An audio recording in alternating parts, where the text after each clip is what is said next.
உலகளாவிய hope TV நேயர்களுக்கு கிறிஸ்துவின் நாமத்தினாலே வாழ்த்துக்களை தெரிவித்துக் கொள்கிறேன். மீண்டுமாக இந்த 28 மூல உபதேசங்கள் நிகழ்ச்சியின் வழியாய் உங்களை சந்திப்பதில் மிகுந்த சந்தோஷம் அடைகிறேன். இந்த நாளிலும் தொடர்ச்சியாக தீர்க்க தரிசன வரத்தை குறித்து நாம் படிக்க போகிறோம். இந்த நாளின் நிகழ்ச்சியை சிறப்பிக்கத்தக்கதாக நம்ம மத்தியில் போதகர் சார்ல்ஸ் அவர்களும் போதகர் ஜாஷுவா அவர்களும் வந்திருக்கிறார்கள். அவர்களை வரவேற்று நிகழ்ச்சிக்குள்ளாக போகலாம். வாங்க பாஸ்டர். தோத்திரம் பாஸ்டர். தோத்திரம். தொடர்ந்து நம்ம தீர்க்கதரிசன வரத்தை குறித்து நாம் படிக்க இருக்கிறோம் பாஸ்டர். சார்ல்ஸ், இந்த கடைசி நாட்களில் இருக்கும் மீதமானவர்கள் அனுபவிக்கிற சகல உபத்திரவங்களிலும் சகல துன்பங்களிலும் மத்தியில் அவர்களுக்கு இருக்கிற மெய்யான நம்பிக்கை தான் என்ன? இந்த மெய்யான நம்பிக்கை என்ன அப்படின்னா, ஆண்டவருடைய பிள்ளைகள் எப்பொழுதுமே தீர்க்க தரிசன வார்த்தைகளை அவர்கள் கவனித்து அந்த வார்த்தைகளிலே நிலைத்திருப்பார்கள் என்று நாம் பார்க்கிறோம். தானியேல் புத்தகம் தான் நமக்கு ஒரு மிக முக்கியமான ஒரு புத்தகமாக இருக்குது. ஏன் அப்படின்னா, மத்திய 24ஆம் அதிகாரத்தை நீங்கள் வாசிங்கன்னா ஆண்டவர் 15வது வாக்கியத்தில் தானியேலில் சொல்லப்பட்ட அந்த பாழாக்கும் அருவருப்பை குறித்து பேசுகிறார். இப்போ இந்த அருவருப்பு வேற ஒன்றும் இல்லை, தேவனை உண்மையாக தொழுது கொள்ளும் ஒரு இடத்துல பொய்யான தொழுகையை அந்தி கிறிஸ்து என்ன பண்ணுறான், ஸ்தாபிக்கிறான் என்று நாம் பார்க்கிறோம். அதை இங்கே ஆண்டவர் அழகாக சொல்கிறார். இங்கே 9ஆம் அதிகாரத்தை நீங்கள் பார்த்தீங்கன்னா மேசியா வராரு, அவர் சங்கரிக்கப்படுவார் என்பது என்னது, ப்ராஃபஸி. இன்னைக்கு யூதர்கள் இந்த சாப்டரை என்ன பண்ணிட்டாங்கன்னா சீல்டு சாப்டர், இதை எந்த ஜூவும் வாசிக்கக்கூடாது. ஏன்னா மேசியா அடிக்கப்படுவார், அவர் மரிப்பார்ல இருக்கு. அவங்களுடைய நம்பிக்கை என்னன்னா மேசியா மரிக்கவே மாட்டாரு, அவர் நம்மளை அரசாளுவார் என்பதுதான். அதனால அவங்க இந்த 9th சாப்டரை அவங்க சீல் பண்ணிட்டாங்க. ஆனா இந்த 9th சாப்டர்ல தான் வைட்டலான சப்ஜெக்டே இருக்கு. நீங்க பாத்தீங்கன்னா இந்த 27வது வசனத்தை வாசிங்கன்னா, ஒரு வாரம் அளவும் அநேகருக்கு உடன்படிக்கை அவர் என்ன பண்ணுவாராம், உறுதி செய்து அந்த வாரம் பாதி சென்ற பொழுது பலியையும் காணிக்கை என்ன பண்ணுவாரு, ஒளிய பண்ணுவார். அப்படி என்றால் அவருடைய சரீரம் அங்கு நமக்காக என்ன ஆகும், கல்வாரி சிலுவையிலே பலியாகும். ஒளியும் என்று சொன்னது பலியை குறித்து மட்டும்தான், பலி சம்பந்தமான காணிக்கைகளை குறித்து தான். அவருடைய உடன்படிக்கையின் வார்த்தைகள் 10 கட்டளைகள் ஒளியும் என்று எங்கேயுமே என்ன கிடையாது, ப்ராஃபஸி இல்லை. எப்பவுமே என்கிட்ட இந்த 10 கமாண்ட்மெண்ட்ஸ் எல்லாம் ஒளிஞ்சிருச்சு பாஸ்டர், ஓய்வு நாள் பிரமாணம் எல்லாம் ஒளிஞ்சிருச்சுன்றவங்க கிட்ட நான் கேட்பேன், ஒளியோன்னு சொல்லி எங்க ஆண்டவர் பழைய ஏற்பாட்டில் ப்ராஃபஸி கொடுத்துருக்காரு, புதிய ஏற்பாட்டில் எங்க கொடுத்துருக்காருன்னு கேட்டதான் அவங்க முழிப்பாங்க. ஏன்னா ஆண்டவர் முன்னுரைத்த வார்த்தைகள் தான் என்ன பண்ணும், நிறைவேறும் என்று நாம் பார்க்கிறோம். அந்த தானியேல் அதே 11ஆம் அதிகாரத்தை நீங்கள் பார்த்தீங்கன்னா, யாரு கள்ள மார்க்கத்தார் ஆவார்கள் என்பதையும் ஆண்டவர் காண்பிக்கிறார். உடன்படிக்கைக்கு துரோகிகள் ஆனவர்கள், அதை இங்கே சொல்றாரு பாருங்க. 32வது வசனத்தில், உடன்படிக்கைக்கு துரோகிகள் ஆனவர்களை இச்சக பேச்சினாலே அவன் என்ன ஆக்குவான், கள்ள மார்க்கத்தான் ஆக்குவான். தங்கள் தேவனை அறிகிற ஜனங்கள் திடன் கொண்டு அதற்கேற்றபடி என்ன பண்ணுவாங்களாம், செய்வாங்களாம். அப்போ தேவனுடைய ஜனம் எதை கவனிப்பாங்க, ப்ராஃபஸியை கவனிப்பாங்க. ஆண்டவர் எது ஒளியும்னு சொல்லியிருக்காரு, எது ஒளியாதுன்னு சொல்லியிருக்கிறார். அதே போல் நீங்கள் மல்கியா புத்தகத்துக்கு வருவீங்க அப்படின்னா, மல்கியா புத்தகத்தில் ஆண்டவர் யாரோட பேசுகிறாரு, இஸ்ரவேல் ஜனங்களோட பேசுகிறாரு. அதுதான் கடைசி புக்கு இல்லையா இந்த ஓல்ட் டெஸ்ட்மெண்ட்லேயே. இந்த ஓல்ட் டெஸ்ட்மெண்ட்லேயே நீங்கள் பார்த்தீங்கன்னா இந்த 2ஆம் அதிகாரத்தில் ஆண்டவர் அவருடைய லேவியர்கள்கிட்ட பேசுகிறார்.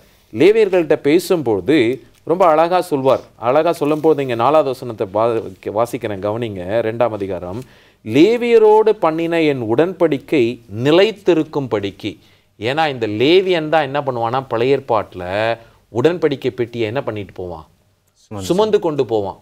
முன்னாடி இஸ்ரவேல் ஜனங்கள் நடந்து போகிறதுக்கு முன்பாக லேவியர்கள் இந்த உடன்படிக்கை பெட்டியை சுமந்து கொண்டு போவாங்க. அதனுடைய அர்த்தம் என்னன்னா, தேவனுடைய பிரசன்னம் நம்மோடு கூட இருக்கிறது, அவருடைய கிருபை நம்மோடு கூட இருக்கிறது. அவருடைய கிருபையுள்ள வார்த்தைகளாகிய 10 கட்டளைகளை கொண்டு ஆண்டவர் நம்மளை என்ன பண்றாரு, வழி நடத்துகிறார் என்பது அடையாளம். இந்த வாக்கியத்தை நீங்க நல்லா கவனிச்சிங்கன்னா, இந்த கட்டளை உங்களிடத்திலே அனுப்பினேன், அதாவது இந்த உடன்படிக்கை நிலைத்திருக்கும்படி இந்த கட்டளைகளை உங்களிடத்திலே அனுப்பினேன் என்கின்றதை அப்பொழுது நீங்கள் என்ன பண்ணுவீங்க, அறிந்து கொள்வீர்கள் என்று சேனைகளின் கர்த்தர் சொல்றார். ஒரு அடையாளத்தை கொடுக்கிறார். என்ன அடையாளம்னா, நீங்கள் முதல் 2-3 வாக்கியத்தை நீங்கள் வாசிங்கன்னா, இந்த பிரமாணத்தை நீங்கள் சரியாக போதிக்காததுனால உங்களை நான் என்ன ஆக்கிட்டேன், தள்ளுபடி ஆக்கிட்டேன்னு சொல்கிறார். அதாவது முன்பு இருந்தாங்க இல்லையா பழைய ஏற்பாட்டு லேவியர்கள், அவங்கள தள்ளுபடி ஆக்குறேன், இந்த வார்த்தை உண்மையாக நிறைவேறும். அதே போல் இப்போ பார்த்தீங்கன்னா எல்லாரையும் இந்த புது உடன்படிக்கைக்கு கீழே என்ன ஆக்கிட்டாரு, லேவியர்களாகவும் ஆசாரியர்களாகவும் ஆண்டவர் ஆக்கிட்டார். இப்போ இதுலேயே ஒரு உறுதிமொழி இருக்கு. அந்த உறுதிமொழி என்ன அப்படின்னா, தேவனுடைய உடன்படிக்கையின் வார்த்தைகள் நிலைத்திருக்கிறது. இதையெல்லாம் ப்ராஃபஸி அவங்க நல்லா படிக்கிறதுனால, நாம் அறிந்து கொள்ளுகிறதுனால நம்மளை யாரும் என்ன பண்ண முடியாது, வஞ்சிக்க முடியாது. நிச்சயமாக பாஸ், நல்ல ஒரு கருத்து. பாஸ் ஜாஷ்வா, இப்பொழுது வேதாகம காலங்களுக்கு பிறகு எழும்புகிற தீர்க்கதரிசிகளுக்கும் வேதாகமத்திற்கும் உரிய ஒற்றுமை என்ன? நிறைய நேரங்களிலே மக்களுடைய கண்ணோட்டம் என்னவென்றால், தீர்க்கதரிசி என்றால் அவர் புஸ்தகத்தை எழுதியிருக்க வேண்டும், அதுவும் வேதாகமத்தில் அந்த புஸ்தகம் இடம்பெற்றிருக்க வேண்டும், அப்பொழுதுதான் தீர்க்கதரிசிகளாக ஏற்றுக்கொள்வோம் என்று நிறைய நபர்கள் சொல்வதை நம்ம கேட்டிருப்போம். போஸ்ட் பிப்ளிக்கல் டைம்ஸ், வேதாகமத்திற்கு பிற்பாடு தீர்க்கதரிசிகள் தேவனால் பேசியிருக்கிறாங்க. அப்படிப்பட்ட தீர்க்கதரிசிகளை குறித்து நாம் யோசிக்கும் பொழுது வேதத்தில் தான் நமக்கு எல்லா பதிலுமே இருக்கிறது. வேதாகமத்திலே அநேக தீர்க்கதரிசிகளை நாம் பார்க்க முடியும். குறிப்பாக நாத்தான் என்கிற தீர்க்கதரிசியை குறித்து நாம் பார்க்கிறோம். தாவீதினுடைய பாவத்தை குறித்து அவர் உணர்த்தினார். தேவன் அவரை தீர்க்கதரிசி என்று அழைக்கிறார். அந்த தீர்க்கதரிசி எழுதின புஸ்தகமாக நாம் வேதாகமத்தில் எந்த ஒரு புஸ்தகத்தையும் பார்க்க முடியாது. அதே போல நாம் நிறைய நபர்களை பெயர் சொல்லி அழைக்கலாம். மிரியாமை தீர்க்கதரிசி என்று வேதத்திலே நாம் பார்க்கிறோம். ஆனால் மிரியம் ஏதாவது புஸ்தகத்தை எழுதியிருக்கிறாரா என்றால் இல்லை. டெபோராலை குறித்து வாசிக்கும் பொழுது தீர்க்கதரிசி என்று நாம் பார்க்கிறோம். ஆனால் வேதாகமத்தில் ஏதாவது ஒரு புஸ்தகம் இடம்பெற்றிருக்கிறதா என்றால் இல்லை. அந்த நேரத்திலே தேவன் கொடுக்கக்கூடிய செய்தியை மக்களுக்கு சொல்லுவதற்காக அவர்கள் தீர்க்கதரிசிகளாக தேவனால் பயன்படுத்தப்பட்டார்கள். அவர்களுடைய ரோல் என்னவென்றால், அந்த இடத்தில் ஜனங்களுக்கு தேவனுடைய வார்த்தையை கொடுக்க வேண்டும். அதே போலதான் வேதாகம காலத்திற்கு பிற்பாடு எந்த காலமாக இருந்தாலும் சரி, எந்த காலத்தில் எழக்கூடிய தீர்க்கதரிசியாக இருந்தாலும் சரி, அவங்களுடைய வேலை தேவன் கொடுத்த செய்தியை பகிர்ந்து கொடுக்க வேண்டும். அவர்கள் கொடுத்த செய்தி வேதாகமத்தோடு இணைக்கப்பட வேண்டும். வேதாகமத்தில் இருந்தால்தான் நம்புவோம் என்று நாம் சொல்ல முடியாது. நிறைய சோதனைகள் இருக்கிறது. உண்மையான தீர்க்கதரிசி என்று பார்ப்பதற்கு நிறைய சோதனைகள் இருக்கிறது. ஆனால் இந்த கண்ணோட்டம், அதாவது வேதாகமத்தை எழுதியிருக்கிற நபர்களை மாத்திரமே நாங்கள் தீர்க்கதரிசிகளாக ஏற்றுக்கொள்வோம் என்கிற கண்ணோட்டம் வேதத்திற்கே புறம்பானது. நிறைய நபர்களை நம்ம மென்ஷன் பண்ணோம். இன்னும் ஆசாபை குறித்து நம்ம ஞான திருஷ்டிக்காரன் என்று வாசிக்கிறோம். அப்படி நிறைய நபர்களை நம்ம பார்க்கிறோம். அவர்கள் எழுதின காரியங்கள் பெரிதாக நம்ம புஸ்தகமாக பார்க்கிறோமா என்றால் இல்லை. அதே போலதான் வேதாகம காலத்திற்கு பிற்பாடு வரக்கூடிய தீர்க்கதரிசிகள் நம்ம பார்க்க வேண்டும். நிச்சயமா, அதாவது வேதாகம காலங்களுக்கு பிறகும் உண்மையான தீர்க்கதரிசிகள் இருக்கலாம், உண்டு என்பதை நாம் வேதத்தின் வழியாக புரிந்து கொள்கிறோம். தொடர்ந்து பேசுவோம் பாஸ்டர், ஒரு சிறிய இடைவேளைக்கு பிறகு. நேயர்களே, ஒரு சிறிய இடைவேளைக்கு பிறகு மீண்டும் நிகழ்ச்சி தொடரும், காத்திருங்கள்.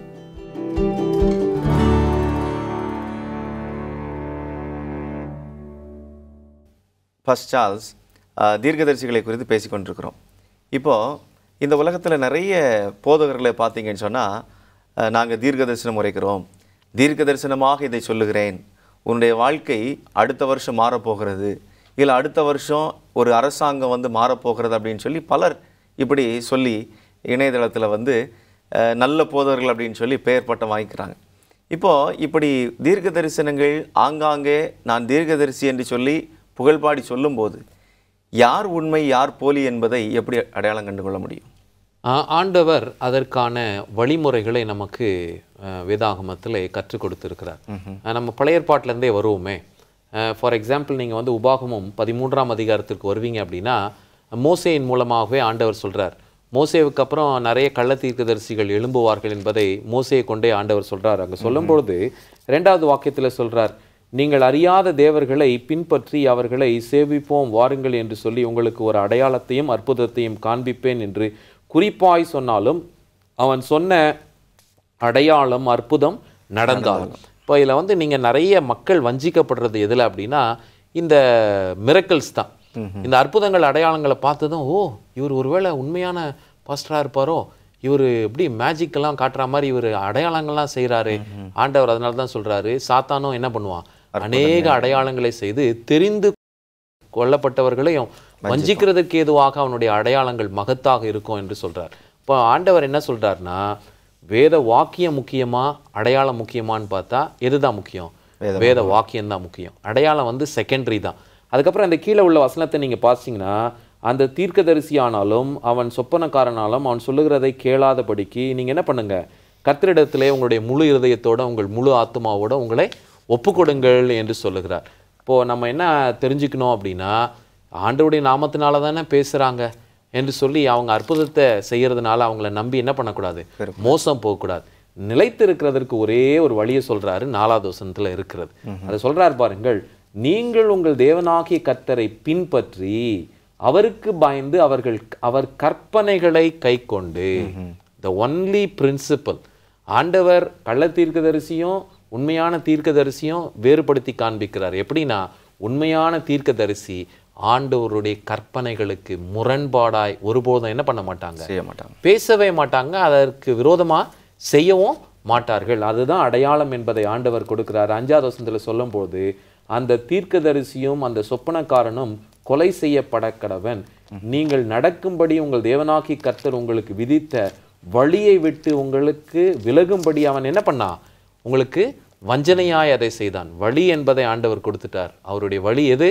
அவருடைய உடன்படிக்கையின் வார்த்தைகள். ஆண்டவருடைய வார்த்தை, அவர் சொன்ன வார்த்தைக்கு தேவனே முரண்பாடா என்ன பண்ண மாட்டாரு, ஒருபோதும் செய்ய மாட்டார்.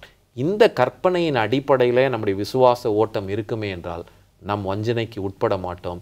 கள்ள தீர்க்கதரிசிகளை எளிதா நம்ம என்ன பண்ணிடலாம், கண்டுபிடிச்சிடலாம். அவன் ஒருவேளை சமாதானம்னு சொன்னாலும் ஆண்டவர் சொல்ற வார்த்தை என்ன அப்படின்னா, அவருடைய கற்பனைக்கு நாம் பயந்து, அவருக்கு பயந்து நாம் உண்மையாய் நடக்கும் பொழுது நமக்கு ஆசீர்வாதம் இருக்கும். நிச்சயமா பாஸ்டர் ஜாஷுவா, இப்போ அப்படி தங்களை தீர்க்கதரிசி என்று சொல்லிக் கொள்கிறவர்களை நம்ம அவங்கள சோதிச்சு பார்க்கறதற்குரிய வழிமுறைகளை தேவன் வேதாமத்தில் வைத்திருக்கிறாரா?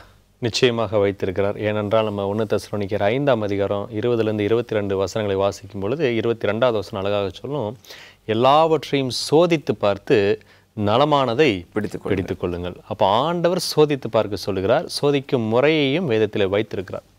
ஒரு சோதனையை நாம் வேதத்திலே வாசிக்கும் பொழுது, ஏசாயா தீர்க்கதரிசன புஸ்தகம் 8ஆம் அதிகாரத்தை நான் பார்க்கும் பொழுது, இங்கு 18வது வசனம் 19வது வசனம் 20வது வசனத்தை வாசிக்கும் பொழுது, இங்கு போய் இந்த ஜோசியக்காரர்களிடத்திலும் முணுமுணுக்கிற குறி சொல்லுகிறவற்றிலும் விசாரிக்கிறதை குறித்து ஆண்டவர் 19வது வசனத்தில் பேசுவார். அதாவது நடக்கப் போகிறதை அறிவிக்கக்கூடியவர்கள் என்று நம்புகிறவர்களிடத்துல போகிறது. ஆண்டவர் சொல்றாரு, அவங்க கிட்ட போகாதீங்க. ஏன் போகாதீங்கன்னா, 20வது வசனம், வேதத்தையும் சாட்சியாகமத்தையும் கவனிக்க வேண்டும். இந்த வார்த்தையின்படி சொல்லாவிட்டால் அவர்களுக்கு விடியற்காலத்து வெளிச்சம் இல்லை. அவர்கள் இதை நடக்கும் அது நடக்கும் என்று சொன்னாலும் அவர்கள் வேதத்தின்படியும் சாட்சியாகமத்தின்படியும் பேசாவிட்டால், அதாவது கர்த்தர் கொடுத்த சாட்சி, நம்ம ஏற்கனவே பார்த்தோம் யோவான் 5:39, வேத வாக்கியங்களை ஆராய்ந்து பார்க்கிறீர்களே, என்னை குறித்து சாட்சி கொடுக்கிறவைகளும் அவைகளே. அப்போ இயேசு கிறிஸ்துவுக்கு சாட்சி கொடுக்கக்கூடிய இந்த வேதாகமத்தை விட்டு பேசக்கூடிய நபர்கள் யாராக இருந்தாலும் அவர்கள் உண்மையான தீர்க்கதரிசிகள் அல்ல. சில நேரத்தில் நினைக்கலாம், அது முற்காலத்தில் எழுதப்பட்டது, ஆண்டவர் இப்ப வேற மாதிரி சொல்வார் அப்படின்னு சொல்லி. யாக்கோபு 1:17 வாசிக்கும் பொழுது, ஜோதிகளின் பிதாவை குறித்து நாம் வாசிக்கிறோம். நன்மையான எந்த ஈவும் பூரணமான எந்த வரமும் என்று நம்ம வாசிக்கிறோம். அப்படியே கீழே பிற்பகுதியை வாசிக்கும் பொழுது, நம்முடைய தேவனிடத்தில் யாதொரு மாறுதலும் வேற்றுமையின் நிழலும் இல்லை. அப்போ முன்னாடி சொன்னதை ஆண்டவர் திரும்ப மாற்றி பேசுவாரா அப்படின்னா அப்படிப்பட்டவர் கிடையாது. இந்த சாட்சி ஆகமத்தில் என்ன கொடுத்திருக்கிறாரோ அதற்கு எதிரான அல்லது புறம்பான ஒரு காரியத்தை மற்றொரு தீர்க்கதரிசியின் மூலமாக ஆண்டவர் ஒருபோதும் பேச மாட்டார். வேதாகமத்தில் எந்த தீர்க்க தரிசனத்தை எடுத்து பார்த்தாலும், எந்த தீர்க்கதரிசியை எடுத்து பார்த்தாலும் ஆண்டவர் அவருடைய வார்த்தைக்கு விரோதமாக இன்னொரு வார்த்தையை கொடுப்பதே கிடையாது. இந்த வசனம் மீண்டுமாக நான் வாசிக்கிறேன். இது ஒரு முக்கியமான சோதனை. யார் ஒருவர் தீர்க்க தரிசனம் உரைத்தாலும் இந்த வசனத்தின் அடிப்படையில் இருக்க வேண்டும். வேதத்தையும் சாட்சியாகமத்தையும் கேட்கிறவர்கள் கவனித்து பார்க்க வேண்டும். இதன்படி தீர்க்க தரிசனம் இருக்கிறதா? கர்த்தருடைய வேத வார்த்தைக்கு ஏற்றாற் போல இவர்கள் சொல்லியிருக்கிறார்களா? சொல்லாவிட்டால் அவர்கள் உண்மையான தீர்க்கதரிசி அல்ல. அவர்களுக்கு விடியற் காலத்து வெளிச்சம் இல்லை அப்படின்னா அவர்களுக்கு ஐயோ, அவர்கள் தேவனால் வெளிச்சம் இல்லாத ஒரு நிலைமையை அடையப் போகிறார் என்பதுதான் இந்த வேத பகுதி கற்றுக் கொடுக்கக்கூடிய பாடம். நிச்சயமா. அப்படின்னா அவர்கள் அந்த தீர்க்கதரிசி என்று சொல்லப்படுகிறவர்கள் தேவனால் அனுப்பப்பட்டவர்கள் அல்ல. தேவன் அவர்களுக்கு ஏவுதலும் கொடுக்கவில்லை. அதே வேளையில் முரண்பாடு இருந்துச்சுன்னு சொன்னால் நம்ம தீர்க்கமாக புரிஞ்சு கொள்ளலாம், அவர்கள் கள்ள தீர்க்கதரிசி, தேவனுடையவர்கள் அல்ல என்பதை. தொடர்ந்து பேசுவோம் பாஸ்டர் ஒரு சிறிய இடைவேளைக்கு பிறகு. நேயர்களே, ஒரு சிறிய இடைவேளைக்கு பிறகு மீண்டுமாக நிகழ்ச்சி தொடரும், காத்திருக்கு.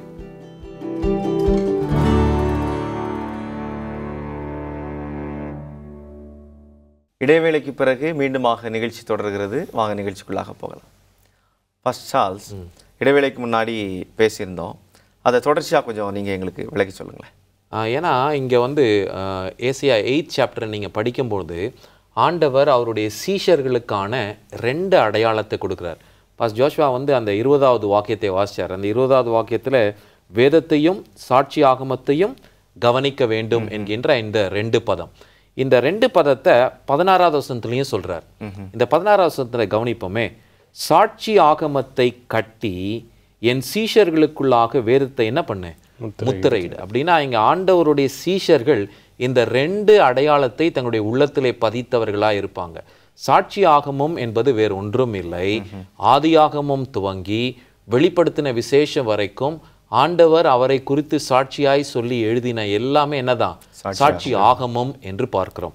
ஆனால் இந்த வேதம் என்பது ஏற்கனவே பாசு சொன்னது போலவும் ஓசியா 8ஆம் அதிகாரம் 12வது வாக்கியத்தில் என் வேதத்தின் மகத்துவங்களை நான் அவர்களுக்கு எழுதி கொடுத்தேன், அதை அந்நிய காரியமாய் அவர்கள் எண்ணினார்கள். 2 விஷயம் ஆண்டவர் வந்து எழுதி கொடுத்தார். முதல் முறை மோசே உடைக்கிறாரு, மறுபடியும் 2வது விஷயம் 40 நாட்கள் அவர் என்ன பண்றாரு, முன்பு போல உபவாசம் இருந்து பெற்றுக்கொள்கிறார். அப்படின்னா இது வந்து மகத்தான வார்த்தைகள், இது ஒளிந்து போகக்கூடிய ஒரு வார்த்தை அல்ல. இந்த சாப்டரில் நீங்கள் பார்த்தீங்கன்னா 14வது வசனத்தை வாசிக்கும் போது அவர் உங்களுக்கு பரிசுத்த ஸ்தலமாக இருப்பார். இந்த அவர் யாரு அப்படின்னா மேசியா, ரட்சகராக இயேசு கிறிஸ்து நமக்கு என்னவா இருப்பார், ஆசரிப்பு கூடாரமாக இருப்பார். அதனால தான் இன்னைக்கு நம்ம வந்து போய் பலியெல்லாம் செலுத்தாமல், நம்ம அந்த ரத்தத்தை எல்லாம் எடுத்து யூதர்களை போல தெளிக்காம நம்ம விசுவாசத்தோட காத்திருக்கிறோம். ஏன் அப்படின்னா கிறிஸ்துவை பற்றிய பொருள் தான் என்னது, இந்த ஆசரிப்பு கூடார சத்தியத்தை பற்றியதான மேன்மைகள் எல்லாம். இந்த வாக்கியத்திலே சொல்றாரு பாருங்கள், ஆகிலும் இஸ்ரவேலில் 2 கோத்திரங்களுக்கு அவர் என்னவா இருப்பாரு, தடுக்கு கல்லும் இடர்லின் கல்லுமாய் இருப்பார், எருசலேமின் குடிகள் சுருக்கு கண்ணியமாய் இருப்பார். இயேசு வந்தபோது அங்க பரிசேயர்களும் வேதபாரகரும் அவருடைய வார்த்தைகளை ஆராய்ந்து பார்க்காதனால அவங்க என்ன அடைந்தாங்க, இடர்கள் அடைந்தார்கள் என்று நாம் பார்க்கிறோம். அதுலேயும் குறிப்பாக நீங்கள் வந்து வெளிப்படுத்தின விசேஷத்தை அந்த கடைசி சாப்டர் இந்த 12 கோத்திரங்களை குறித்து ஆண்டவர் எழுதுவார் பார்த்தீங்களா, அதில் 2 கோத்திரம் மிஸ் ஆகும். தான் கோத்திரமும் எப்ராயிம் கோத்திரம் மிஸ் ஆகும். ஏன்னா அவங்க பின்மாற்றமாக போகிறாங்க. அதற்கான காரணத்தை இங்கே கீழே சொல்கிறார் பாருங்கள் 15, அவர்களில் அநேகர் இடரில் இருந்து நொறுங்குண்டு சிக்குண்டு பிடிபடுவார்கள். இவங்க யாரு அப்படின்னா வேதத்தையும் சாட்சியாகமத்தையும் கவனிக்காதவர்கள், ஆனால் இதை தங்களுடைய உள்ளத்தில் ஏற்றுக்கொள்ளுகிறவர்கள் உண்மையான சீடர்கள். இவர்களை ஆண்டவர் பத்திரமா காப்பாற்றுறாரு. ஏன் அப்படின்னா தேவனுடைய உடன்படிக்கையின் வார்த்தைகள் அவருடைய உள்ளத்திலே எழுதப்பட்டு இருக்கிறது. அதை ஆண்டவர் உறுதியும் செய்கிறார். எங்கே உறுதி செய்கிறாரு அப்படின்னா எபிரேய புத்தகம், அதில் குறிப்பாக 10ஆம் அதிகாரம். அந்த 10ஆம் அதிகாரத்தில் நீங்கள் அப்படியே நன்றாக கவனிக்கும் பொழுது இங்கே கீழே சொல்கிறாரு பாருங்க 16வது வசனம், அந்த நாட்களுக்கு பின்பு நான் அவர்களோடு பண்ணும் உடன்படிக்கையாவது, நான் என்னுடைய பிரமாணங்களை அவருடைய இருதயங்களிலே வைத்து, பிரமாணத்தை ஒழிப்பேன் அப்படின்றது ப்ராஃபஸி கிடையாது, பிரமாணங்களை உள்ளத்திலே எழுதுவேன் என்பது தான் தீர்க்க தரிசனமாக இருக்கிறது. கீழே சொல்கிறாரு, அவைகள் அவர்களுடைய மனதிலே எழுதுவேன் என்று கர்த்தர் சொல்லுகிறார் என்பதை உரைத்த பின்பு என்று வாசிக்கிறோம்.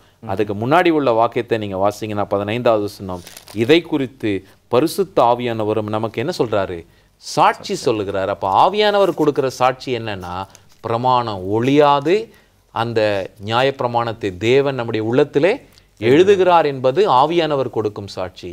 ஆனால் கள்ள தீர்க்கதரிசிகளும் கள்ள ஊழியக்காரங்களும் என்ன சொல்கிறாங்கன்னா, இந்த பிரமாணம்லாம் என்ன ஆயிடுச்சு, ஒளிந்து போயிற்று என்று போதிக்கிறார்கள். உண்மையான ப்ராஃபஸியை கவனிக்கிறவங்க வஞ்சிக்கப்பட மாட்டாங்க, ஞானமாக இருப்பாங்க. உண்மையான சீடர்களுடைய உள்ளத்தில் வேதத்தையும் சாட்சி ஆகமத்தையும் ஆண்டவர் என்ன பண்ணுறாரு, முத்தரிக்கிறார் என்று நாம் பார்க்கிறோம். நிச்சயம் பாஸ், நன்றி பாஸ் ஜாஷ்வா.